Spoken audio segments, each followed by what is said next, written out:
네, 안녕하십니까? 네, 그래서 오늘 기출 해설 강의를 하도록 하겠습니다. 그래서 토요일에 시험 보느라 힘드셨죠? 그리고 여하튼 이번 시험은 전반적으로 전공은 좀 다른 때에 비해서 좀 난이도가 좀 높았다고 저는 생각이 들었어요. 왜냐면은 그냥 기출 그대로 나오진 않았잖아요. 기출 그대로 나온 것이 아니라 약간 기출 영역에서 약간 사이드라고 생각했던 그런 부분들, 그러니까 사이드라고 생각했던 그런 부분들에서 시험이 나왔기 때문에 그래서 전공은 좀 어려웠어요. 어려웠고, 그래서 제 생각에는 컷이 작년보다는 전공 컷은 떨어질 거라고 생각이 들어요. 한 뭐 예측하면 그래도 그거를 궁금해 하실 것 같은데 5점 이상은 떨어지지 않을까라고 저는 좀 생각이 들거든요. 그래서 전공 문제는 어려웠고요. 그랬고, 네. 그래서 여하튼 면접 공부는 하셔야 돼요. 면접. 왜냐면 올해 경쟁률이 낮은 거예요. 결시율은 좀 어땠어요? 다 오셨던가요? 시험장에? 다 오셨죠? 3명. 그래도 빠진 분들 있잖아요. 그러면 하여튼 경쟁률이 지금 6대 1였는데 뭐 5.5대 1 하여튼 좀 떨어지는 거고 그냥 공부 안 했는데 와서 보는 사람도 있고 하면 경쟁률도 좀 낮은 거거든요. 낮고 지금 문제도 어려웠거든요. 그래서 이제 컷은 많이 떨어질 거예요. 떨어질 거니까 그리고 실제 시험은 뭐 자기가 가지고 있는 능력의 80%만 발휘해도 잘하는 거래요. 실제 시험은 자기 능력 이상 발휘하기가 그렇게 쉽지는 않거든요. 만약 우리가 긴장을 하니까. 그래서 네, 하여튼 면접 공부는 다 하셔야 되고, 그리고 만약에 진짜 면접 공부를 내가 안 하겠다, 너무 못 봐서 면접 공부 안 하겠다, 그런 분은 정말 저한테 문자를 주세요. 진짜 저하고 좀 통화를 하고 결정을 하세요. 왜냐하면 진짜로 선생님 못 봤다고 생각했는데 실제로는 합격해가지고 면접 공부 안 해가지고 떨어지면 너무 아깝잖아요. 근데 그런 분이 꼭 있다니까요. 그래서 네, 이 말은 정말 내가 하고 싶고요. 네, 그럼 풀이를 한번 보도록 하겠습니다. 그래서 2교시 1번 문제부터가 좀 어려웠어요. 2교시 1번 문제를 보면 여기에서 보면 이게 새천년 개발 목표라고 MDGX라고 하는 거거든요. 사실 이거는 다른 데서 나오긴 했었어요. 근데 이 개발 목표 이 8가지를 나와 있는 강론서도 없고요.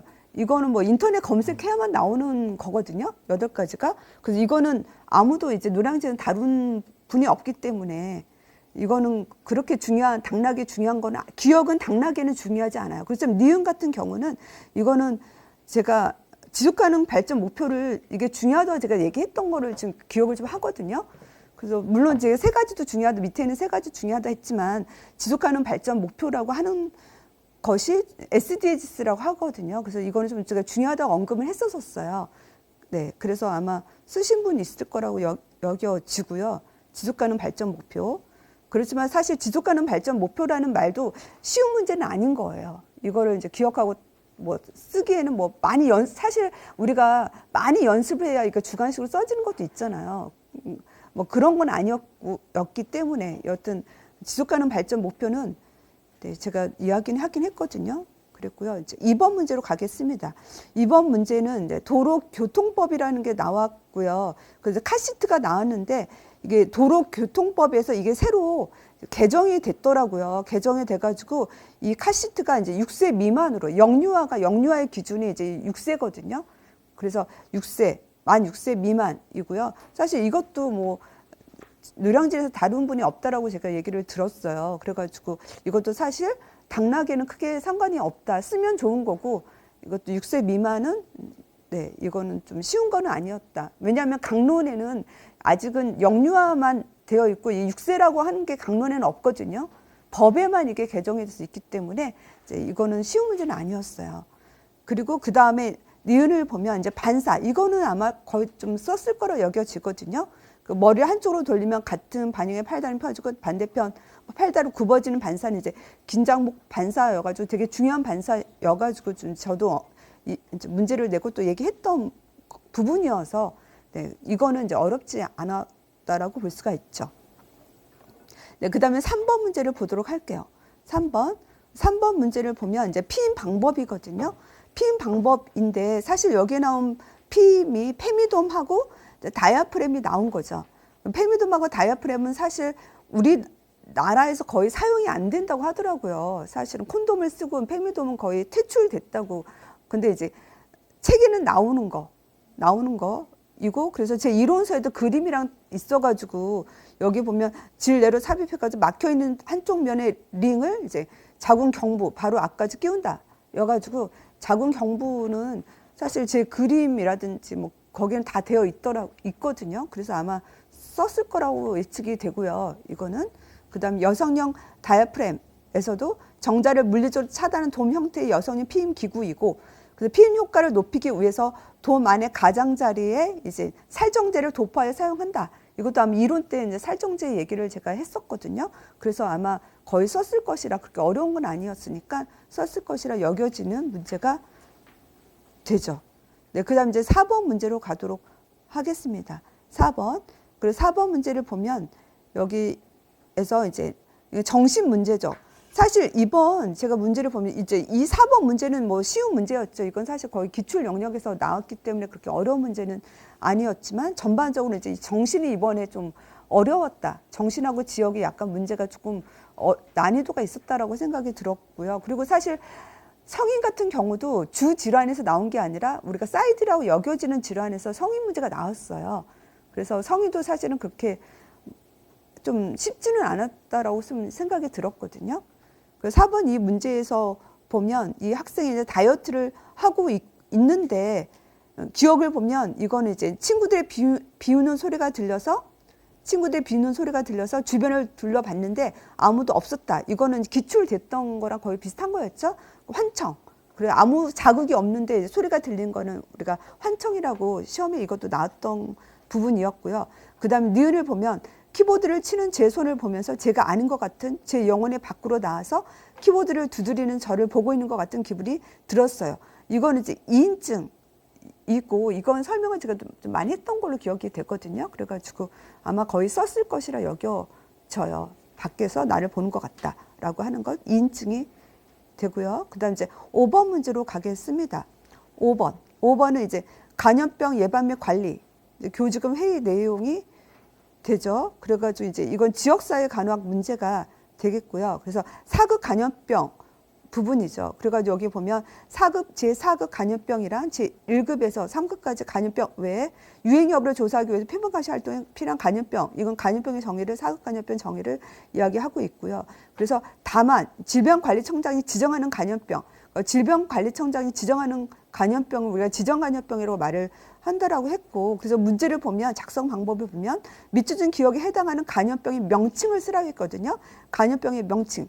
그래가지고 여기 4급 간염병 중에서 질병관리청장이 지정하는 간염병으로 우리가 이제 코로나 바이러스 감염증 19가 이제 여기로 이제 바뀌었다라고 했거든요. 그래가지고 제가 사실 이거는 뭐 법규 특강에서도 얘기했었고 이제 강의 때도 제가 얘기했던 게 기억이 나고, 법규 특강 그 프린트물도 제가 가로넣기로 해놨더라고요. 가로넣기로 이제 지정간염병하고 코로나 바이러스 감염증 19라고 했었거든요. 그랬었고, 사실 이것도 코로나 바이러스 감염증 19라고 하는 것도 이것도 사실 좀 어려운 거예요. 사실은 이렇게 추정해가지고 이제 코로나 바이러스 감염증 19라고 말하는 것도 쉬운 건 아니에요.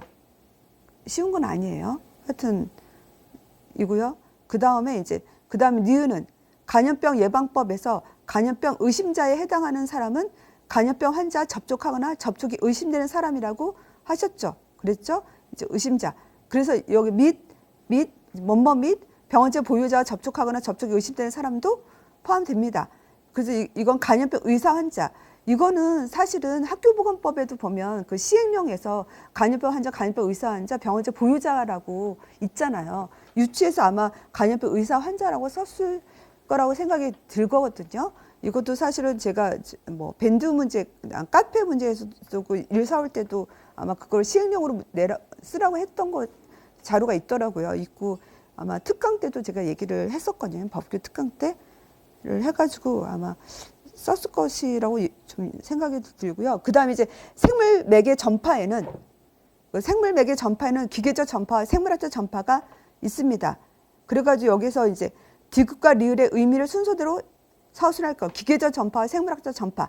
사실 이제 기계적 전파와 생물학적 전파가 이제 이거가 제 이론서에는 있어요. 아시죠? 제 이론서에도 있고 아마 제가 또 설명을 했던 걸로 저도 기억을 하거든요. 이론 때도 설명을 하고 내가 마지막에 그 코로나 11월 때 모의고사 할 때 코로나가 아니라 이제 그때 이제 콜레라라든지 뭐 콜레라든 소화기 감염병 얘기를 할 때 콜레라 그런 애들이 이제 파리로 매개를 한다. 파리를 매개해가지고 파리로 해서 이제 매개로 해가지고 전파를 한다라고 했던 부분하고 그리고 또 여기 제가 아마 그 말라리아를 얘기하면서 말라리아가 거기에서 뭐 증식하고 이제 발육하고 성장한다 그런 얘기를 제가 했었잖아요. 그래서 그게 이제 생물학적 전파라는 걸로 제 이론서에 있었고 해서 그렇지만 이거는 사실 뭐 문제로서 그렇게 다룬 적은 없기 때문에 이론서에 있고 뭐 표시 공무원 시험에 나왔던 거 생물학적 전파는 공무원 시험에 나왔었잖아요. 그렇지만 이거 너무 세부적으로 들어가는 거여서 제가 문제로는 다루지는 않았었어요.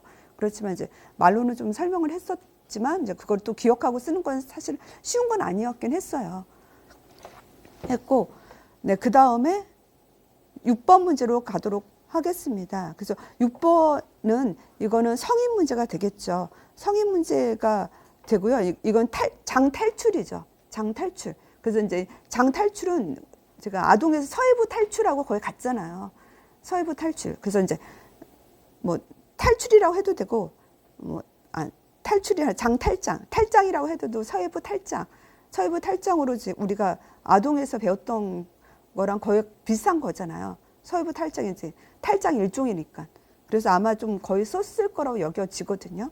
그래서 이제 탈장 이제 의심이 되는 거고 또 여기 뭐 니은을 보면 무거운 역기를 든다든지 무거운 짐을 든다든지 뭐 기침, 변비 이런 걸 하는 것은 이제 아마 이제 복압을 증가시키기 때문에 그렇다라는 게 답이 되잖아요. 그래서 아마 거의 썼을 것이라 여겨져요. 복압이 상승하면 이제 탈장이 생기고 이제 감돈이 생기니까. 그래서 이제 뭐 감돈이란 말 안 써도 돼요. 하여튼 복압 상승이라는 말만 쓰시면 답을 해줬겠죠. 그다음 이제 디귿에도 보면 감돈이나 꼬임으로 인한 합병증이 발생하면 즉시 수술해야 해요. 그래 이것도 사실 서해부 탈장에 아마 제가 제 이론서에도 있고 제가 아마 수업 때 설명을 했거든요. 그래가지고 감돈에 꼬임이 생기면 장에 혈액순환에 이제 지장이 생겨가지고 이제 괴사가 된다는 거. 그래서 이거는 아마 거의 좀 썼을 것이라 여겨져요. 네. 괴사가 되는 부분이고요. 여튼 탈장은 사실 사이드라고 생각하는 부분이었는데 이제 시험에 나왔는데 사실 이거는 그렇게 어렵지는 않았다라고 생각이 좀 드는 문제가 되고요. 6번은. 네, 그 다음에 7번 문제로 가겠습니다. 7번도 지금 정신 문제죠. 정신 문제가 되겠고요. 그래가지고 이것도 뭔가 좀 생각을 이번에 정신 문제는 뭔가 적용하는 문제여가지고 좀 생각을 많이 하셔야 되는 문제가 되거든요. 그래서 이제 7번 문제를 보면 얘가 이서가 뭐 학원 6개를 다니는데 이서는 몇 개월 전부터 머리 아프다, 배 아프다 등의 이야기를 자주 하며 학원에 가는 것을 힘들어했다. 점점 밥도 먹기 싫어하고 잠을 이루지 못했다. 병원에서 받은 신경계, 위장관계 검사 결과는 모두 정상이었다. 네, 그래가지고 하여튼 여기 아프다, 저기 아프다 한 거잖아요. 머리 아프다, 뭐 배 아프다 하는 거잖아요. 그러니까 저기 잠도 못 자고 밥 먹기 싫고 이건 신체화가 되겠죠. 미치는 기억에 해당하는 증상의 명칭을 쓰고 그러니까 여기 아프다 저기 아프다는 신체화잖아요. 아마 방어기전의 일종이잖아요. 신체화. 그래서 이거는 아마 좀 거의 좀 썼을 것이라 여겨지고요. 그 다음에 이제 니은이 엄마는 이서가 소아 우울증이 있다는 얘기를 들었다. 소아 우울증에서 보이는 증상인 두통이나 복통은 숙제를 하지 않은 아이가 선생님께 혼날 것이 두려워 배가 아프다며 학원이나 학교에 가지 않는 것과는 다르다. 그러니까 숙제를 하지 않은 아이가 선생님이 혼날 것이 두려워. 배가 아프다며 학원에 학교에 가지 않는 거. 이거 같은 경우는 뭔가 꾀병이 그런 거잖아요. 꾀병. 꾀병이란 표현도 제가 사실 이론서에 있었던 거였거든요. 그래가지고 해당하는 증상 어떤 꾀병은 의식적으로 이루어지는 거잖아요. 의식적으로 자기가 이제 하는 거잖아. 그래서 이제 신체화는 이것도 사실은 기출된 부분이었어요. 신체화는 그러니까 무의식에 이제 우리가 방어 기전은 무의식에 의해서 이루어진다는 거. 신체화는 방어 기전의 일종이니까 이제 무의식에 의해서 이루어진다는 거. 그래서 신체화는 자의 무의식에 해당하는 부분에 관장을 한다. 자아를 보호하기 위해서. 사실 이것도 생각을 해야 되는 거잖아요. 약간 좀 적용을 해줘야 되는 부분이기 때문에 또 어렵다고 느껴질 수도 있는 거예요. 사실 좀 생각을 좀 더 했어야 되는 거니까. 이번 문제는 단순답을 요구하지 않았거든요.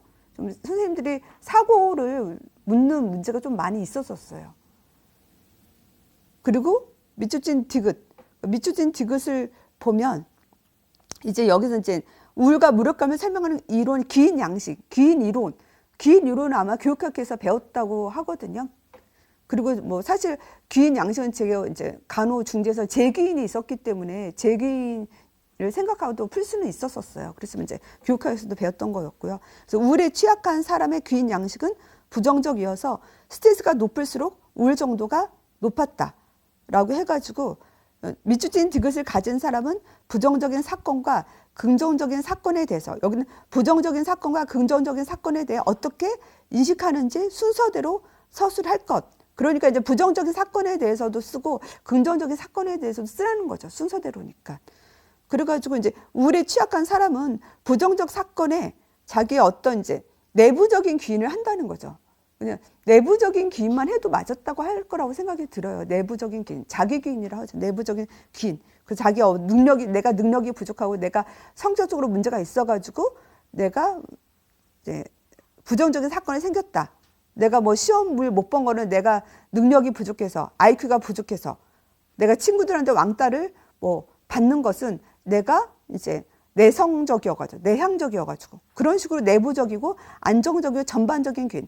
안정적인 거는 변하지 않는 거니까 안정적인 거거든요. 전반적인 거는 내 성격 전체에 문제가 있다.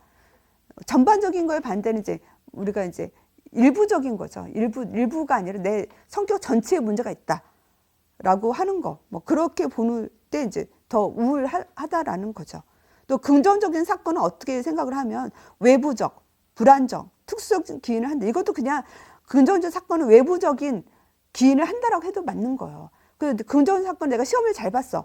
시험을 잘 봤을 때 외부적인 기인은 뭐예요? 선생님이 시험 문제를 잘 봐서, 쉽게 내서. 선생님이 시험 문제를 쉽게 냈기 때문에 내가 시험을 잘 봤다. 이 외부적.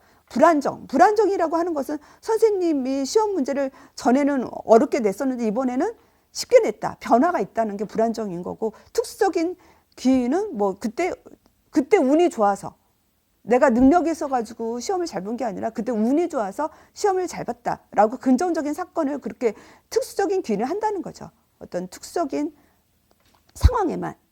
그래서 여기서 하여튼 어떤 부정적 사건은 뭐 내부적인 기인을 한다라고 해도 답을 맞게 할 거고요. 긍정적 사건에 대해서는 이제 아까 이제 외부적인 기인을 한다라고 해도 아마 답을 맞게 할 거라고 여겨요. 제가 왜냐하면 이번 문제를 보면서 우리 전공을 칼치하기는 좀 어려울 거라는 생각이 들었거든요. 왜냐하면 칼치하면 거의 꽈락이 많이 날 것 같아요. 이거 칼치를 하면. 근데 이제 어느 정도는 아마 이제 물체를 좀 해주지 않을까라고 어느 정도 물체라고 하는 거는요. 근데 하나라도 정도 쓰면 맞게 해줄 거라고 좀 여겨지거든요. 여겨져요. 꽈락이 생기면 옛날에 꽈락 난 적이 있다고 했었잖아. 어떤 지역에 충북에서 몇 년 전에 꽈락이 있었거든요. 그러면 임용 문제가 되잖아요. 그래가지고 작년에 교육학도 어려웠는데 점수가 잘 나왔어요. 선생님들이 교육학 작년에 뭐 2개가 안 배운 것에서 나와가지고 문제가 어려웠다 했거든요. 근데 실제 점수는 잘 나왔었어요. 작년에. 그거는 이제 그게 반영이 돼요. 이제 꽈락이 너무 되면 안 되니까. 그래서 아마 전공도 좀 약간은 물체를 해주지 않을까라는 생각이 좀 들거든요. 근데 이제 8번을 보겠습니다. 8번. 그래서 이제 여기 다나서 난소 증후군이 나왔죠.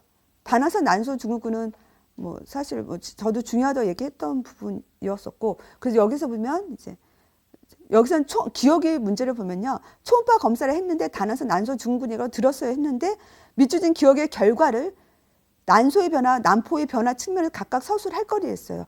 여기서 문제에서 요구하는 거, 우리가 문제에서 요구하는 거를 써야 되잖아요. 근데 여기는 초음파 검사의 결과를 쓰라는 얘기거든요. 초음파 검사의 결과를 이거 난소의 변화나 난포의 변화로 각각 이제 서술을 하라는 얘기였잖아요. 그래가지고 이제 난소의 변화는 이제 난소 크기가 커진다. 그게 답인 거죠. 어려운 게 아니거든요. 근데 어려운 게 아닌데 좀 선생님들도 새롭게 느껴질 수는 있어요. 이거는 사실 제 이론서에 있는 표현 그대로거든요. 하여튼 난소의 변화는 난소의 크기가 커지는 거고, 난포의 변화는 다낭성 난소 증후군이어가지고 다낭성이니까 난소가 많다라고, 난소가 아니라 난포가 많다라고, 성숙난포가 하여튼 난포가 크기가 큰 성숙난포가 좀 많아진다라고 내가 얘기했었던 걸로 기억하거든요. 다나서 난소 난포. 그래가지고 진주 목걸이도 제가 얘기하지 않았나요? 진주 목걸이. 그 여기서는 뭐 미리미터까지는 쓰기가 어렵죠. 사실은 선생님들 이거를 뭐 미리미터까지 안 써도 진주 목걸이 같은 뭐 난포가 뭐 많다, 뭐 10개 이상이다, 그렇게 해도 맞는 거예요. 진주 목걸이 같은 난포가 뭐 많이 있다. 뭐 개수 12개, 뭐 12개 이상 뭐라고 안 써도 많이 있다라고 해도 맞는 거죠, 사실은. 하여튼 12개 이상 보인다, 크기에. 그리고 이제 10mm로 초과하는 우성 난포가 없다. 그러니까 우리가 사실은 하나의 난포만 성숙을 하는 거잖아요. 하나의 난포만 성숙하는 건데, 여기는 이제 난포가 여러 개 난포가 성숙이 되어지는 거거든요. 여러 개의 난포가 성숙이 되어지는 거죠.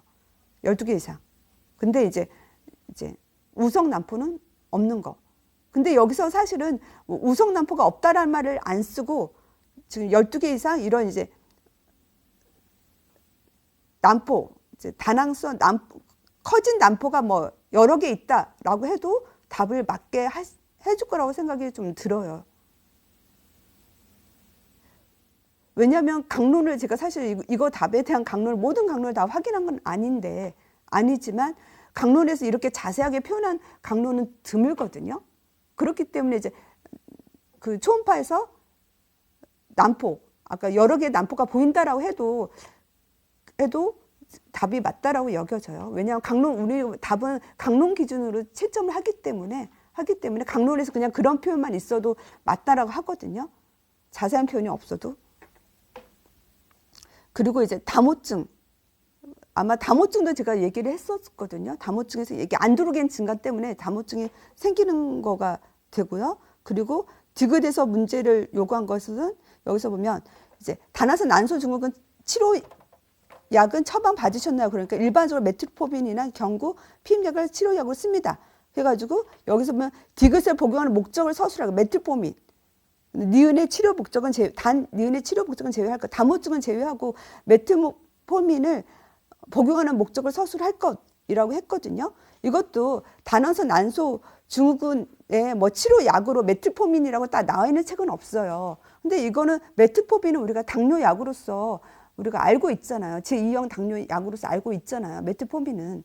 그리고 제가 이제 다나서 난소 증후군은 비만인 여성한테 생긴다고 내가 얘기를 했잖아요. 수업 시간에. 비만한 여성이 당뇨가 생길 수 있다라고 제 이론서에도 되어 있고 제가 아마 얘기를 했던 걸로 기억을 해요. 그래서 비만한 여성에서 당뇨가 있으니까 메트포민을 사용하는 거죠. 그런 얘기를 쓰시면 돼요. 다나서 난소 증후군은 이제 비만으로 인해서 당뇨병을 보이는 거죠. 인슐린 저항성으로. 당뇨병을 보는 메트포민은 우리가 인슐린의 저항성을 감소시키는 거잖아. 인슐린 민감성을 증가시키잖아요. 간하고 말초 조직에서. 그래가지고 여기서 사실 메트포민의 기전을 쓰라고 한 것이 아니잖아요. 그냥 복용하는 목적, 메트포민은 복용하는 목적을 써라고 했으니까 그냥 위에 있는 전방 앞에 있는 것만 써줘도 맞게 해줄 거예요. 왜냐하면 이제 다나서 난소 증후군 비만으로 인슐린 저항성에서 당뇨가 생긴다. 그것까지만 해도 아마 맞게 할 거예요. 당뇨가 생긴다. 그래서 메트포민을 쓴다라고 해도 맞게 해주는 거죠. 이거는 약의 기전을 쓰라고 한 건 아니니까. 네, 그다음 이제 9번 문제로 갈게요. 9번. 네, 9번은 학교 보건법 이제 시행 규칙이고요. 그래서 이제 응급처치 교육이죠. 그래서 학교에서는 매 학년도 이제 3월 31일까지 응급처치, 이건 아마 거의 다 썼을 것이라 얘기 들거든요. 이거는 이제 언급을 많이 했으니까 3월 31일까지. 근데 이제 여기서 보면 응급처치 교육에서 이론 교육과 실습 교육 해가지고 이제 이론 교육의 내용을 쓰라고 했어요. 사실 이론 교육의 내용까지 나올 거라고 저는 좀 생각하지 않고 얘기를 안 해서 이거는 좀 쉬운 문제가 아니었어요. 근데 네, 쉬운 문제가 아니었어요. 이 내용까지도 우리가 공부해야 될 것까지는 생각을 못 했거든요. 그래서 좀 쉬운 건 아니었죠. 그래서 우리가 상식으로 써야 되는 거였어요. 그래서 이 세 개 중에 하나를, 두 개를 써야 되는 거죠. 응급상황 뭐 대처 요령하고 심폐소생술 등 응급처치 주의사항 또는 뭐 응급의료 관련 법령, 여기에서 이제 두 가지를, 이것도 사실 뭐 비스무리하게 써도 맞게 해주겠죠. 비스무리하게 써도 우리가 이제 변별력이라고 하는 게 있기 때문에 이거를 정확하게 쓰는 사람이 아마 거의 없을 거예요. 그렇기 때문에 아마 비스무리하게 써도 어느 정도 맞게 해줄 거라고 생각이 들거든요. 그리고 이제 여기서 자격도 강사, 의사 또는 이제 간호사, 이거 심폐소생술 등 응급처치와 관련된 자격이 답이 되죠. 그래서 심폐소생술 등 응급처치와 관련된 자격을 가진 사람이어야 된다라고 하는 것도,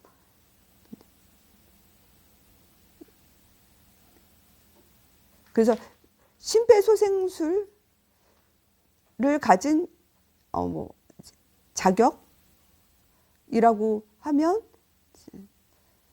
응급처치, 심폐소생술 등 응급처치와 관련된 자격이기 때문에 이제 일단 이 말을 다 써야 1점을 받을 수 있을 거란 좀 생각이 좀 들거든요. 네, 그 다음 이제 10번으로 가겠습니다. 10번. 10번은 이제 덴버2 검사가 되겠죠. 덴버2 검사. 그래가지고 덴버2 검사는 그래도 제가 많이 언급을 많이 했고, 네, 뭐 조산 이거 하는 부분도 제가 말을 많이 했던 걸로 기억하거든요. 그래서 덴버2 검사는 출생에서 6세까지, 6세나 만 6세나 뭐 같아요. 6세까지 아동을 대상으로 하는 검사이고, 그래서 얘가 지금 4주 일찍 태어났다고 했죠. 4주 일찍 태어나고 15개월이라고 했거든요. 그래서 문제에서 보면 니은을 수행하는 목적. 그래서 여기 기억 니은이 안 들어가 있네요. 그래서 기억은 연령이고 니은을 시행하는 수행 목적을 서술할 것. 그래서 덴버2 검사를 수행하는 목적은 우리가 발달 지연 가능성 아동을 선별한다. 이거는 많이 제가 얘기를 해가지고 썼을 것이라 여겨지고요. 발달 지연 가능성 아동을 이제 선별하는 거가 되고, 그리고 이제 디귿을 적용해야 하는 조건을 쓰고, 디귿을 적용해야 하는 조건. 여기서 디귿이라고 하는 것이 조산화 부분이죠. 조산이 되어진 거. 그래가지고 이제 승진이 상황 만약 교정 연령으로 검사가 진행되는 거에서 이제 적용해야 하는 조건. 그 조산아에서 교정 연령으로 검사를 진행하는 그 조건은 예정일보다 2주 이상 조산이 되어지고 이제 2세 이하일 때 우리가 이제 연령 교정을 한다. 이 부분은 제가 좀 설명을 많이 했었던 걸 기억해요. 했고,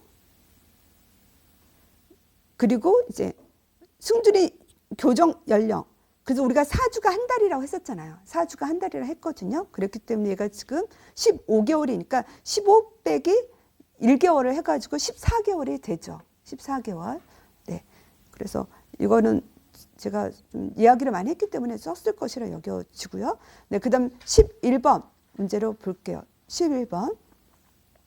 11번의 문제에 있어서는요. 뇌졸중 문제이고요. 뇌졸중에서 기억에서는 신시내티 병원적 뇌졸중 척도, 밑줄진 기억으로 확인할 수 있는 이상 소견 3가지를 서술할 것.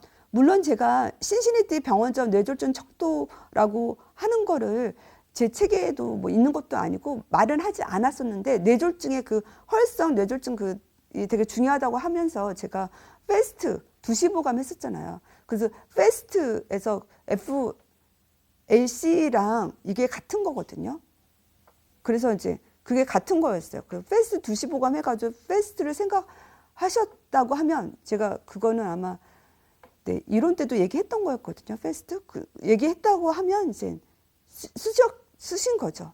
근데 이 신시내티 이거에 이제 너무 초점을 가지면 뭐 어려울 수도 있겠지만 제가 패스트 2시보감 할 때 F가 페이스이고 이제 그 패스트 이거잖아요. 그래가지고 이렇게 패스트 2시보감 페이스 얼굴, 얘는 암, 얘는 스피치였거든요. 그래가지고 얼굴의 마비 웃게 해가지고 뭐 웃게라고 해서 같이 움직이는지 하고 팔을 이제 앞으로 이것도 제가 얘기했었었는데 일단 이론 때 얘기했다. 팔을 앞으로 해가지고 손바닥 위로 한 다음에 눈을 감고 한 다음에 이제 10초 이상 한 다음에 이렇게 떨어지는지 그것도 아마 이론 때 제가 네 얘기했거든요. 그래가지고 하여튼 네 이거였어요. 쳐들 수 있는지 10초 이상 이렇게 떨어지는지 그거였고 그다음 이제 스피치 언어장애 말을 정확하게 발음하는지 말을 할 수 있는지 이제 그 부분이었어요. 그래서 이제 이 부분이 이제 사실 나왔던 거였고요. 그 다음에 아스피린 일가성 허혈 발작으로 이제 아스피린 처방. 그래가지고 일가성 허혈 발작을 진단받는 환자에게 미추진 니은을 투여하는 목적을 약의 효능을 중심으로 서술할 것, 효능을 중심으로 허혈성 발작. 그래가지고 이거는 우리가 많이 다뤘던 거였죠.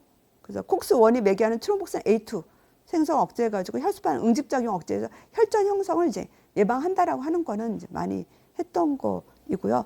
네, 11번의 이 기억 문제는 패스트를 생각하고 쓰시는데 이걸 생각하고 쓰기는 쉽지는 않았겠죠. 선생님 얼굴 표정을 보니까 수연제 내가 이건 물어보지 못했는데 여하튼 네 그거였었어요. 패스트랑 같은 거였거든요. 네, 그다음 12번 문제. 12번은 계획된 행위 이론하고 이제 법인원적 모형은 이거는 좀 많이 쓰셨을 거라 생각이 들고 기출 영역의 문제였었죠. 그래서 문제에 보면 가로하는 기억에 해당하는 개념의 명칭을 쓰고 그 의미를 서술할 것. 그래서 이거는 행주지에서 행주지였죠. 그래가지고 주관적인 규범, 행주지. 주관적인 이것도 내가 머리가 안 돌아가네요. 그래서 이게 지금 12번.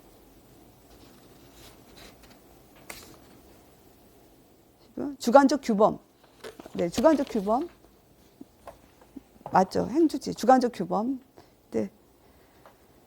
그래서 이제 주관적 규범이거든요. 기억이. 그러니까 여기에서 보면 문제 요구하는 가로 안에 기억에 해당하는 개념 명칭을 쓰고 그 의미를 서술할 것. 주관적 규범이에요. 이거 답을 안 썼네요. 주관적 규범이고 그 의미를 서술할 것. 그럼 주관적 규범이 이제 1점이 되겠죠. 주관적 규범이고 그 의미는 이것도 많이 우리가 풀었던 거였거든요. 개인의 행위 수행 여부에 대한 본인이 느끼는 사회적 압력을 지각하는 거 하고 이제 거기에 기대에 부응하는 동기, 수능 동기였죠. 수능 동기하고 이제 규범 신념이었죠. 아마 이거는 거의 썼을 것이라 여겨지고요. 그다음 니은 부분. 흡연하고 싶을 때 운동, 이완요법 등 다양한 활동을 한다. 흡연하고 싶을 때 다른 운동이나 이완요법을 하는 것이 변화 과정 중에서 우리가 대체 행동 형성, 이거 역조건 형성, 이것도 거의 기출 영역이 있기 때문에 거의 썼을 것이라 여겨지고요. 그다음 디귿, 강화 관리. 강화 관리도 이제 뭐 강화요법이랑 같은 거니까 거의 썼을 것이라 여겨져요. 그래서 금연했을 때 나귀한테 보상을 해주는 거잖아요. 전략된 돈을 자기에게 특별한 선물을 주는 어떤 보상을 해준다라고 하는 부분이 되죠. 네, 그 다음 이제 3교시 문제로 가도록 하겠습니다. 3교시 문제. 그래서 이제 가로 안의 기억과 밑줄진 니은에 해당하는 질병의 명칭을 이제 순서대로 쓰라고 했고요. 그 다음 이제 3교시 문제. 하여튼 2교시가 좀 선생님들이 좀 어렵다고 느껴지셨죠? 라고 하시더라고요. 2교시가 조금 어렵다고 좀 뭔가 적용을 해줘야 되고 하는 부분이었기 때문에 좀 어렵게 느껴지긴 하셨거든요. 그 다음 이제 3교시를 보도록 하겠습니다. 3교시는 가로 안의 기억과 밑줄진 니은에 해당하는 질병의 명칭을 순서대로 쓰시오라고 했거든요. 그래가지고 여기서 이제 환방변성하고 백내장 이것은 거의 좀 썼을 거라 여겨지거든요. 이것도 사실 뭐 환방변성과 백내장은 우리한테는 약간 뭐 좀 주요라는 그 생각이 들지 않았지만 이제 국시에서 많이 나왔던 문제였잖아요. 그래가지고 황반병성도 일단 뭐 이제 문제로서 다루긴 했었던 거였어요. 그래가지고 여기에 보면 뭐 두루센, 망막의 색소 상피 하부에 두루센이라고 하는 결정체가 쌓여가지고 우리가 뭐 찌그러 보이고 사물이 찌그러져 보이고 구부러져 보이는 건 이제 황반변성이었고요. 그다음 노화로의 수정체가 혼탁되는 건 백내장이니까 네, 이거는 그렇게 어려운 문제라고 보진 않고요. 네, 그다음 2번 문제를 볼게요. 2번. 그래서 2번에서는 수막 자극 징후, 수막 자극 징후에서 이제 경부 경직하고 이제 브루지크 징후, 캐로니크 징후. 그래서 이제 브루지크 징후랑 캐로니크 징후만 나오다가 이제 경부 강직까지 문제를 낸 거였고, 사실 이거는 경부 경직 뭐 강직이라고 해도 되죠. 경부 경직, 경부 강직이라고 해도 되고요. 그래서 수막 자극 징후 안에 같이 세 개가 항상 들어가 있던 거였기 때문에 거의 좀 썼을 것이라 여겨지고요. 네, 그 다음에 니은을 보면 갑자기 얘가 이제 바닥에 쓰러졌죠. 바닥에 쓰러져가지고 입이 벌어진 상태에 침을 흘렸다. 그래서 제가 자세가 항상 중요하다고 했고, 이거는 사실 우리가 발작할 때도 이 측위 자세를 많이 얘기를 했었잖아요. 시험도 보고. 그렇기 때문에 이제 측위 자세 해가지고 이 침, 입안에 분비물이 나올 수 있도록 측위 자세를 해준다라고 하는 부분을 아마 썼을 것이라 여겨지고요. 그 다음에 이제 3번. 3교시 3번 문제를 보면요. 중학교 보건교사 작성한 건강할 때 회의 자료이거든요. 그래서 기억 문제 평균 발생률. 여기에서 보면 10월 간염병 발생 현황이 있고요. 그래서 인플루엔자 확진자 수가 1주, 2주, 3주, 4주가 있죠. 있고 기억은 평균 발생률 보고 예정이죠. 그래서 문제에서 보면요. 밑줄인 기억의 산출 목적 한 가지를 서술할 것이라고 했거든요. 기억, 평균 발생률의 산출 목적. 그 평균 발생률 산출한 목적 한 가지니까 우리가 평균 발생률의 그 공식에 있는 것을 통해서 정의를 쓰시면 되는 거죠. 공식을 통해서 정의를 쓰면 되거든요. 그래서 우리가 평균 발생률이라고 하는 것은 어떤 관찰 기간 중에 관찰한 인구 수 중에서 어떤 새로운 질병이 발생한 횟수거든요. 여기 새로운 질병 인플루엔자가 되겠잖아요. 그래서 인플루엔자가 새로 발생한 횟수를 파악하는 거죠.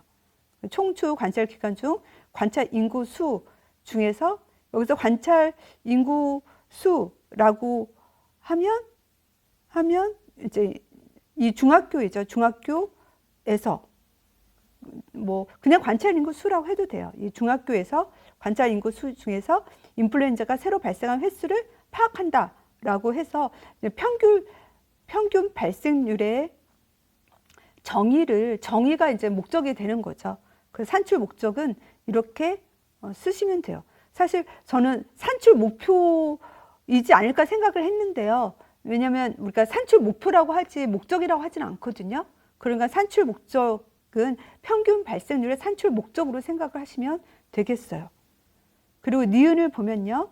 니은은 이거를 적용한 천식 학생 개별 관리 현황 여가지고 뭐 문제 분류 체계, 중재 체계가 있고 문제 분류 체계 영역이 있고 문제가 수정인자, 뭐 증상 징후 이런 것들이 있잖아요. 그러니까 이제 지역사회 간호진단 분류 체계 명칭을 쓰라고 했으니까 오마 체계나 오마 뭐 분류 체계, 오마 뭐 간호진단 분류 체계를 쓰시면 되고요. 아마 이거는 거의 다 좀 썼을 거라고 예측이 되거든요. 오마 이제 분류 체계는 기출도 되었었고 했기 때문에 썼을 거라고 생각이 들고요.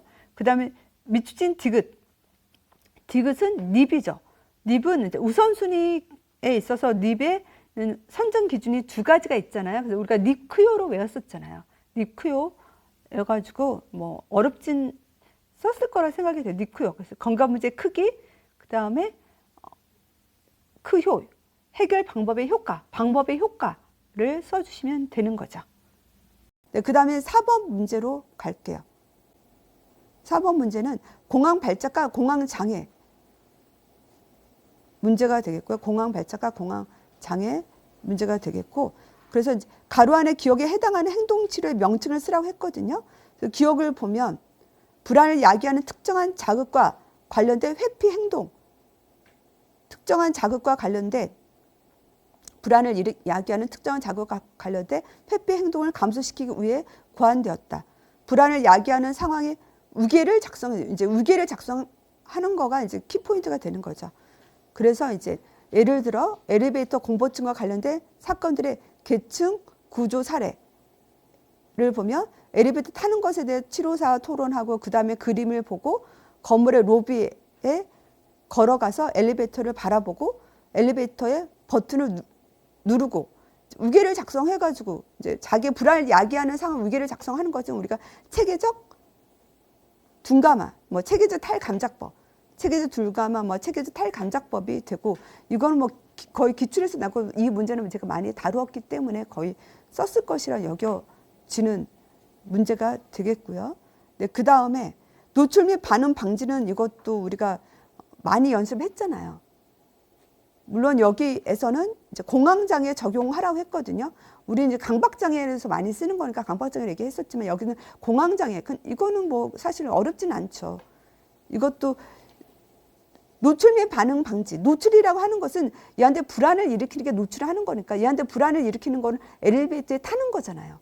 얘한테 불안을 일으키는 엘리베이터 타는 걸 노출을 시키는 거죠.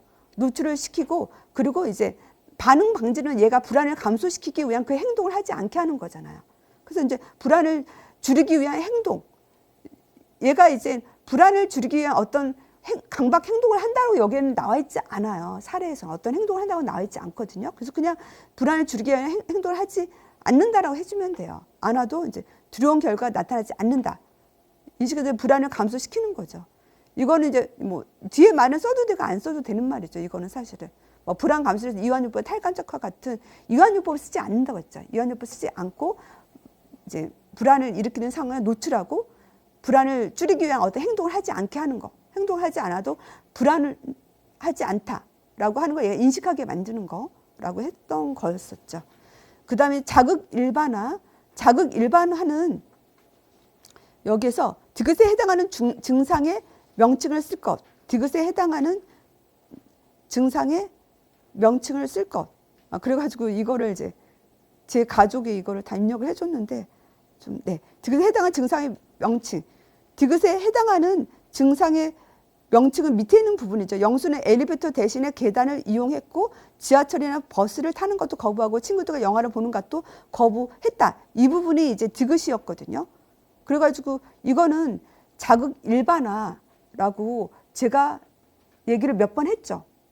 네, 11월에도 그때도 거의 2번 정도를 자극 일반화 이 부분을 얘기를 했거든요. 그때 이제 최근 문제에도 약간 비슷한 객관식 문제가 있어가지고 이제 자극 일반화 그때도 얘기를 했고, 그래서 자극 일반화는 하여튼 저밖에 다루지 않았다고 그러던데요.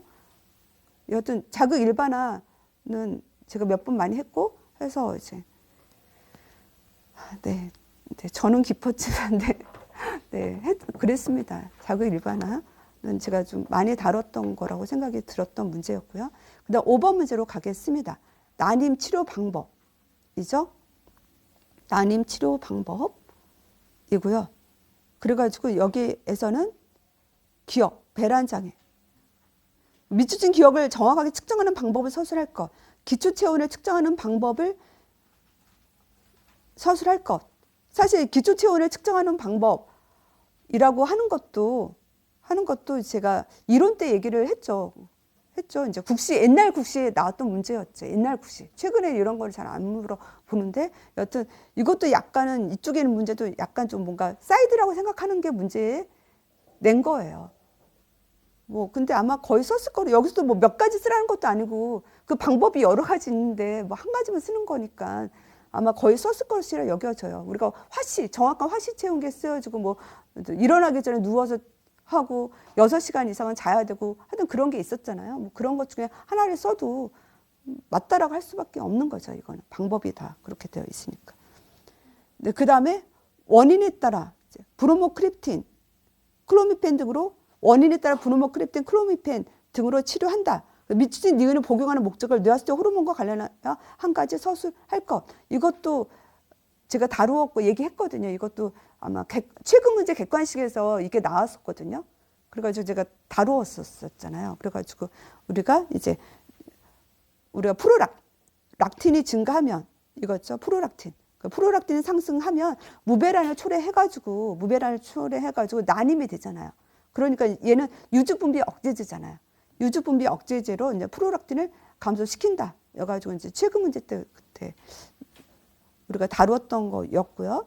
네, 그 다음에 보조 생식술까지 이제 보조 생식술은 네, 이건 나온 적이 없던 부분이었지만 그렇지만 이거는 사실은 우리의 어떤 거의 기출에 거의 언급된 부분이라고 저는 그렇게 생각이 들었거든요. 그래서 생각하면 다 쓸 수 있던 문제였어요. 리을은 사실은. 그래서 시험관 아기 시술, 배란 유도, 그리고 과배란 약으로 많은 난포를 성숙시킨다. 많은 난포를 성숙시킨다. 난자 채취. 그래서 과배란된 난자를 채취하는 황체 호르몬을 투여한다. 디귿의 이유. 황체 호르몬을 왜 투여하겠어요? 우리가 황체 호르몬은 작년에도 사실 나왔잖아요. 황체 호르몬. 황체 호르몬은 우리가 임신을 유지하기 위한 호르몬이고 자구 내막을 증진시키고 하는 거잖아.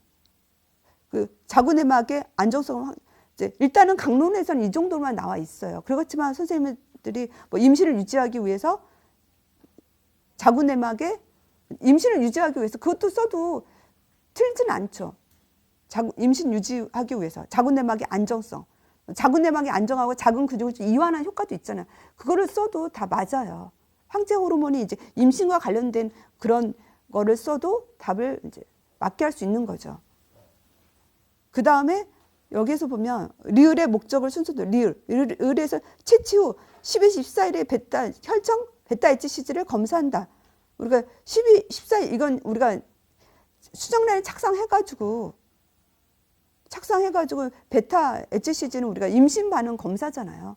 그래가지고 임신 검사, 임신 확인 위해서 이것도 사실 베타 HCG는 우리가 많이 배웠던 부분이어가지고 임신 확인 위해서 한다라고 쓸 수 있는 디귿리웃은 사실 쓸 수 있는 거긴 하지만 선생님들이 뭐 이거를 이 보조 생식술 자체를 배우지 않았기 때문에 또 멘탈이 나가시면 못 쓸 수도 있겠지만 일단은 여기에 있는 황체 호르몬이라든지 베타 HCG는 우리가 뭐 기출도 되었었고 많이 얘기했던 거여가지고 뭐 좀 거의 쓰지 않았을까라는 생각이 들거든요.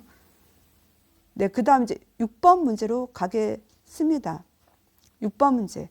그래가지고 6번 문제에서는요, 국가에서 지원한 6종의 질병에 대한 필수 선별 검사, 미추진 기억의 명칭을 쓸 거. 그래서 이거는 선천성 대사 이상 검사. 여가지고 제 이론서에서도 있고 제가 선천성 대사 이상 검사도 아마 설명을 했던 걸로 기억하거든요. 그래가지고 그 앞글자 따서 뭐도 있었잖아요. 그래서 선천성 대사 이상 검사도 아마 거의 썼을 것이라 여겨지고요. 사실 선천성 대사 이상 검사도 이제 공무원 시험에서 좀 언급하는 거라고 제가 그때 아마 수업 시간 또 얘기를 했던 걸로 기억이 돼요. 그 다음에 아기 피 검사를 했는데 선천성 갑상선 기능 저하증, 미추진 니은의 혈액 검사 결과를 선천성 갑상선 기능 저하증, 호르몬 2가지. 여기서는요, 호르몬 2가지를 포함해 서술할 것. 이것도 우리가 문제 풀었었어요. 아마 최근 문제에서도 아마 객관식으로 제가 문제 있었던 걸 기억하거든요. 그래가지고 이제 이게 T4, 특히 T4를 너무 많이 본다고 했었잖아요. T4 감소랑 TSH 상승. TSH 상승 안 쓰면 틀려요. 틀리거든요. 그래가지고 이건 아마 이거 다 써야 맞게 해줄 거예요. 그래서 TSH 상승. 왜냐면 얘가 선천성 갑상선 기능 저하증이니까 갑상선에 이제 문제가 있으면 음성 데모 기전에 의해서 뇌하체 우리가 전엽에서 TSH가 올라가잖아요. TSH가 상승하고 갑상선 자극 호르몬이라고 해도 되는 거죠. T4는 T4가 티록신이잖아요. 티록신이 이제 감소가 되고요. 그다음에 디귿의 명칭, 디귿에 해당하는 약물의 명칭과 이 약품의 투여 기간을 쓸까? 그래서 선천성 갑상선 기능 저하증에서는 우리가 뭐 신사이로드 한글로 써도 되죠. 신사이로드, 레보티록신, 네, 레보티록신, 신사이로드. 그래서 이제 약명을 쓰라고 한 거였죠. 그리고 이제 평생 복용을 아마 거의 다 썼을 것이라 여겨지죠. 여기는 그냥 기간, 이 약품을 취하는 기간에 쓰라고 했으니까 그냥 평생 복용한다 라고만 써도 되는 거예요. 그걸 물어봤으니까. 신사르 레보티록신이 되고요. 네, 그다음 아동 학대 문제. 그래서 아동 학대 문제도 사실 조금 어렵게 나왔죠. 이것도 조금 어렵게 나온 거거든요. 그래서 이제 아동을 방임, 밑줄인 기억의 의미. 우리가 방임이라고 하는 것은 부모가 해야 될까 하지 않는 거라고 했었잖아요. 그래서 우리가 방임에서도 이제 신정성어들은 뭐 이제 물 보유기였나 그 부분으로 유추해서 뭐 써도 되는 거였고요. 의식주를 포함한 기본적인 보호랑 뭐 양육, 치료, 교육, 뭐 양육, 보호 이런 것들을 하지 않는 거죠. 소홀히 하는 것이 방임이 되는 거가 되고요. 네, 그다음에 가로한 니은에 해당하는 용어를 쓸 것. 니은의 용어를 보면 이것도 좀 생각을 해야 되는 거잖아요. 이것도 사실은 아동 청소년 관련 현장에서 아동 인권을 보호하는 직업구를 정하고 교사, 상담사 이거 20개 중에 포함된다. 그리고 해당하는 용어가 뭐냐? 이거는 이제 우리 아동학대 신고 의무자라고 이런 얘기를 많이 했잖아요. 아동학대 신고 의무자. 그래서 이제 아동학대 신고 의무자가 되거든요. 이것도 사실은 조금 한 번 더 생각해 줘야 되는 거긴 하죠. 아동학대 신고 의무자, 교육 뭐 그런 것도 얘기했었고요. 그 다음에 밑줄 디귿에 필요한 응급조치 2가지를 서술할 것. 그리고 여기 응급으로 시행되는 조치, 진행되는 조치, 아동학대 범죄 행위 중단, 피해 학동 등을 아동학대 관련 보호시설에 인도 등 이거를 제외하고 응급 조치를 쓰는 거. 그래가지고 제가 아마 이론 때는 잠깐은 얘기를 했긴 했었어요. 이론 때는 이거를 응급조치가 이런 것들이다라고 얘기를 했었는데 사실 근데 이게 뭐 시험에 나올 거라고까지는 생각을 하진 못했죠. 그렇기 때문에 이거는 어려운 거죠.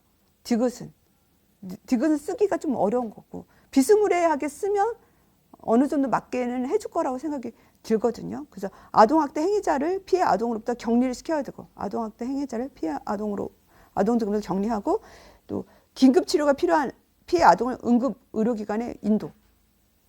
그래서 이것도 약간 비슷하게 써도 거의 좀 맞게 해주지 않을까라는 생각이 들거든요.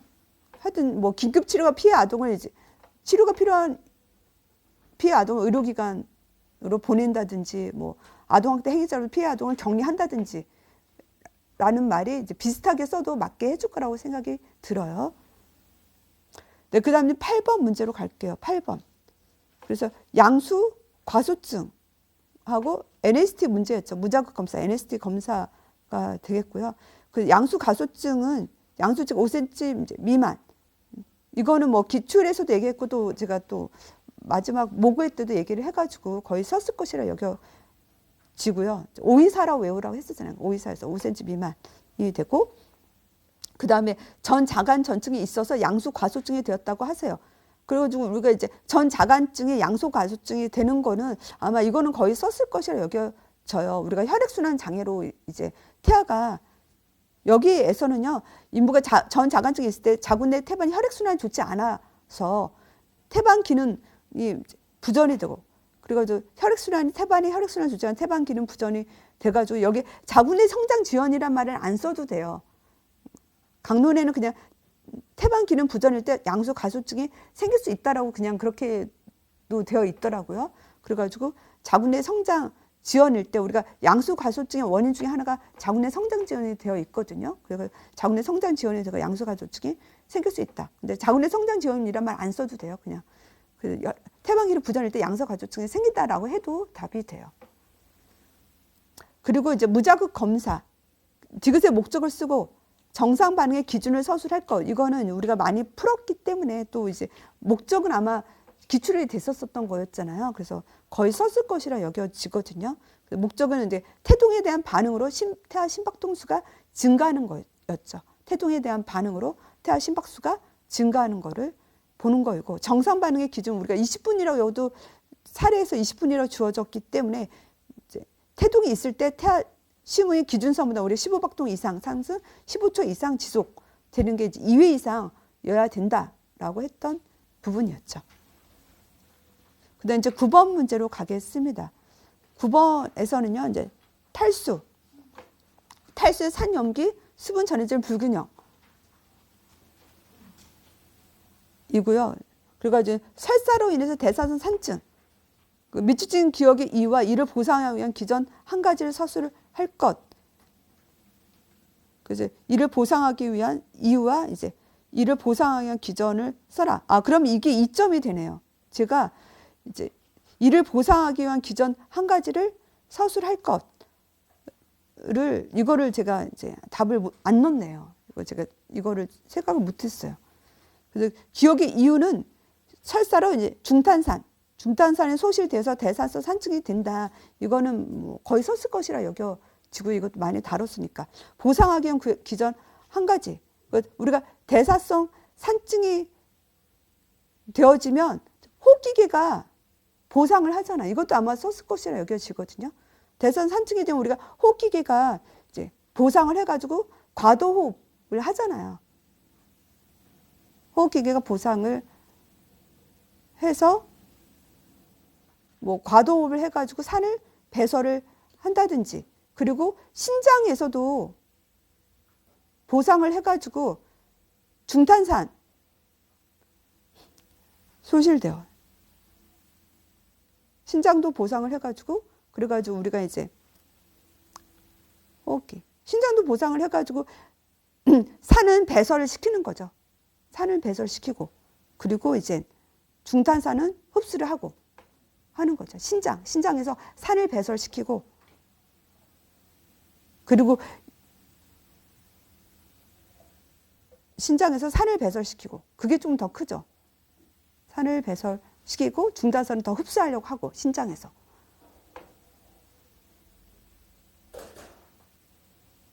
네, 그거를 쓰시면 되겠고요.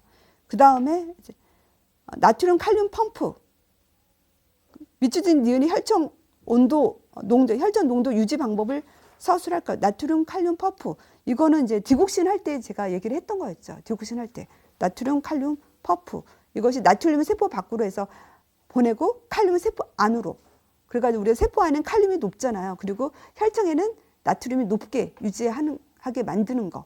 그래서 우리가 디옥신 할 때 얘기를 했던 부분이었고요. 그 다음에 고나트륨 혈증 시 세포 탈수가 나타난다. 그래서 미추진 디귿의 기전을 서술할 것. 이것도 아마 거의 썼을 것이라 여겨지고, 좀 이것도 제가 설명을 좀 많이 했던 걸로 기억하거든요. 우리가 나트륨이 높아지면 이제 고장성이 되는 거잖아. 고장성이 되면 우리가 이제 등장을 유지하기 위해서 세포 내 수분이 혈장 안으로 내려오죠. 혈관 안으로 오기 때문에 이 세포는 탈수가 되는 거죠. 그래서 아마 거의 썼을 것이라고 여겨져요. 그 세포 외계 소디움 농축에서 산투압이 증가해가지고 고삼투질로 인해서 수분은 세포 내 세포 외로 나와가지고 세포 내는 탈수를 유발한다라고 하는 부분이죠. 네, 그 다음에 10번 문제로 갈게요. 10번도 이제 정신 문제가 되겠고요. 그래가지고 얘가 지금 코가 자꾸 커진다고 했죠. 자고 일어나면 코가 커져서 괴롭다라고 했거든요. 그래서 누가 봐도 코가 커진 것도 없고 자로 재서 확인을 해줘도 믿지 않는다고 했어요. 얘가 믿지 않는다고 했거든요. 그래서 왜 자기 말을 안 믿어주냐고 울고불고 했어요. 그래서 학교도 안 가고 성형수술 받는다고 하거든요. 그래서 얘가 이제 믿지 않는다. 도대체 뭐냐? 신체 이형 장애. 그래서 뭐 코가 이상하다 막 이것도 얘기를 좀 많이 해가지고 많이 썼을 거라고 여겨지고요. 신체 이형 장애. 그래가지고 여기에서는 가로 안에 이제 기억에 들어갈 질병의 명칭은 신체 이형 장애고, 동료교사 딸의 병식의 정도를 DSM-5의 진단 기준에 따라 한 가지를 서술할 것. 그리고 병식의 정도, 얘는 얘가 아까 믿지 않는다고 했죠. 확인시켜도 믿지 않는다. 믿지 않는다는 병식이 없는 거잖아요. 병식이 없다. 그러니까 병식이 없다라고 해도 답을 맞다라고 할 거라고 생각이 들어요. 병식이 없다고 해도. 아마 약간은 어렵다고 느껴질 수 있지만 병식이 없다라는 말을 아마 하신 분들이 좀 있을 거라 생각이 들거든요. 병식이 없고 망상적 신념. 신념이 사실이 아니라 전적으로 확신한다. 그 신체 이형 장애 이런 이제 망상적인 신념이 사실이 아니라 신념이 이제 사실이라고 확신하는 거. 사실이라고 확신한다. 그래서 이제 병식이 없다. 그래서 이것도 약간 이렇게 유사하게 쓰면 맞다라고 할 거예요. 네. 그리고 이제 수용 전념 치료. 인지행동 치료의 발전된 형태로 수용 전념 치료도 효과적이라고 해요. 그래가지고 밑줄친 니은에서 수용해야 할 것 한 가지와 전념해야 할 것 한 가지를 순서대로 서술할 것. 수용해야 할 것과 전념해야 할 것. 이거는 제가 문제를 사실 많이 풀고 많이 얘기를 했어요. 많이 했거든요.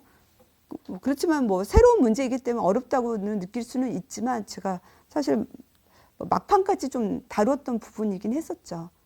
우리가 수용해야 하는 것은 고통스러운 감정 경험을 뭐 제거하거나 억제하거나 판단하지 않고 고통스러운 감정과 경험을 받아들인다. 수용하는 건 받아들이는 거잖아. 고통스러운 감정과 경험을. 그래서 내가 지금 불안하고 우울해. 그러면 우리는 불안하고 우울한 거를 나를 판단하는 거죠. 어떻게 그런 상황에 너는 불안해? 다른 애들은 뭐 그런 상황에도 잘 지내는데 그렇게 이제 판단하는 게 아니라 뭐 불안한 감정을 왜 불안해? 불안할 필요 없어. 그러니까 없애버리려고 하는 게 아니라는 거죠. 그냥 내가 불안하구나라고 내가 그런 상황에서 시험을 못 보니까 내 마음이 불안하구나라고 이 고통스러운 감정을 내가 받아들이는 거예요. 수용하는 것 자체가 해결할 수 있다라고 했었잖아요. 그리고 그런 친구들한테 내가 시험 못 볼 수도 있는 거잖아.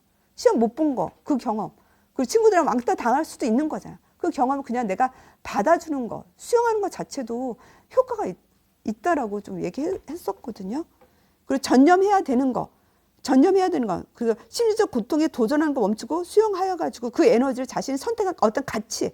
여기서도요. 선택한 가치에 행동에 전념한다라고 쓰면 돼요. 선택한 가치에 맞는 행동에 전념한다. 그래서 자신의 행동이 가치에 부합하는 점검과 가치에 맞는 행동을 한다. 가치에 맞는 행동을 한다라고 하면 맞는 거예요. 그래서 우리가 내가 가치 있다고 생각하는 것에 전념 행동을 한다라는 게 그냥 키인 거예요. 나는 뭐 공부를 중요하게 여겨. 그럼 나는 친구들이 나를 왕따해서 내가 불안하고 우울하고 슬프지만 나는 공부를 더 가치 있게 여기니까 나는 공부를 해야겠다라고 하는 것이 전념하는 거죠.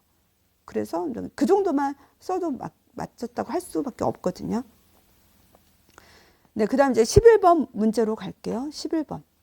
네, 11번은 그래서 이제 뭐 기억, 니은, 디귿은 아마 거의 썼을 것이라고 여기고 리을은 뭐 밀월 기간, 허니문 기간이라고 하는 거는요. 리을은 이거는 강론에도 거의 없더라고요.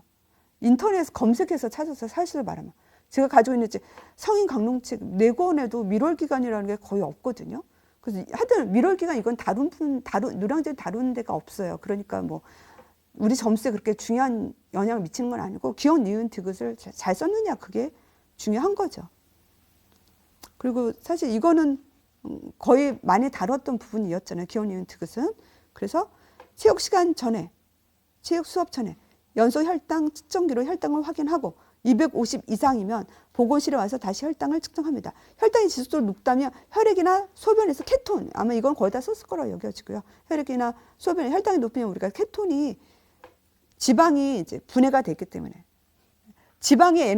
당이 에너지원을 못 쓰기 때문에 지방이 에너지원 써가지고 케톤이 나오잖아요. 그래서 케톤을 확인하는 거. 그 결과에 따라 이제 학부모님과 상의하여 체육 수업 참여 여부를 결정합니다.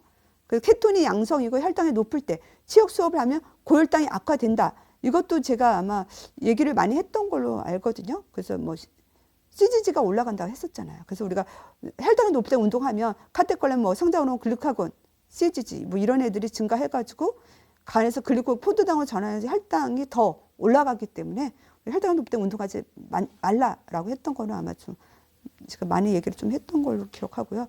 그 다음에 디귿. 인슐린은 인슐린 맞는 부위에 근육을 주로 사용하는 운동은 피하는 것이 좋다. 인슐린 맞는 부위에 근육을 주로 사용하는 운동을 피하는 것이 좋다. 왜냐하면 근육이 이제 인슐린 흡수율을 증가시켜가지고 저혈당을 유발하기 때문에. 이것도 제가 얘기를 좀 많이 했던 걸로 기억하거든요. 하여튼 근육은 인슐린 흡수율을 증가해서 저혈당, 근육에 놓으면 이제 저혈당을 유발할 수 있다. 인슐린 흡수율이 증가해서. 인슐린의 작용이 증가하니까 저혈당을 유발하는 거죠. 네, 그 다음에 우리가 이제 밀월, 허니문 기간이라고 하는 게 뭐냐면 특히 제1형 당뇨병 진단 후에 인슐린 치료를 시작하고 첫 일 6개월 동안에 췌장의 인슐린 분비를 해가지고 혈당 조절이 쉽게 잘 이루어지는 상황이 허니문이에요. 허니문, 밀월 기간. 그래서 1형 당뇨에서 생길 수 있는 거거든요. 인슐린 치료를 시작하면 첫 1에서 6개월 동안은 췌장의 인슐린이 좀 분비를 해가지고 혈당 조절이 좀 잘 되고 있는 것처럼 보이는 것이 밀월 기간이고요. 이거는 뭐 당락에는 크게 상관이 없는 것이 되겠죠. 그래서 네, 기출 해설은 여기까지가 되겠고요. 그래서 이제 이번 서두에도 제가 말씀했듯이 이번 우리 전공 문제는 단순 답을 쓰라는 것보다 좀 더 생각해가지고 문제를 써야 하는 것들이 있어가지고 문제가 좀 어려웠어요. 제가 이제 강의한 지 올해가 15년인 것 같은데 15년 문제 중에서 내가 느낀 난이도는요, 이번 시험이 좀 더 제일 어렵다고 전 느꼈어요. 왜냐하면 약간은 다른 때 같은 경우는 거의 기출에서 그냥 막 쓸 수 있는 문제들이었었거든요. 다른 때 문제 같은 경우는. 근데 이번 같은 문제들은 기출에서 아까 말했던 영역은 기출 영역이지만 지역이라든지 정신 같은 경우 기출 영역이지만 약간 사이드라고 생각했던 이것까지 외워야 되라는 생각까지 했던 것들이 문제가 나왔어요. 그래서 그리고 성인도 약간 사이드라고 했던 그 질환들이 나왔죠. 그러니까 어려운 건 아니었지만 그래서 이제 우리 전공은 컷이 내려갈 수밖에 없다라고 생각이 들어요. 그리고 네, 5점 이상은 내려갈 거라고 생각이 들거든요. 5점 이상은 내려갈 거라고 생각이 들고, 그리고 그렇게 칼체는 하기 어려울 거라고 생각이 들어요. 칼체하기는 좀 어려워요. 그러면 칼체를 진짜 다 하면 거의 꽈락 수준이 될 수도 있을 것 같아요. 이 정도의 시험은. 그래서 칼체까지는 안 할 것 같다는 생각이 들어요. 네, 그럼 기출 해설은 여기까지 하도록 하겠습니다. 네, 수고하셨습니다. 네.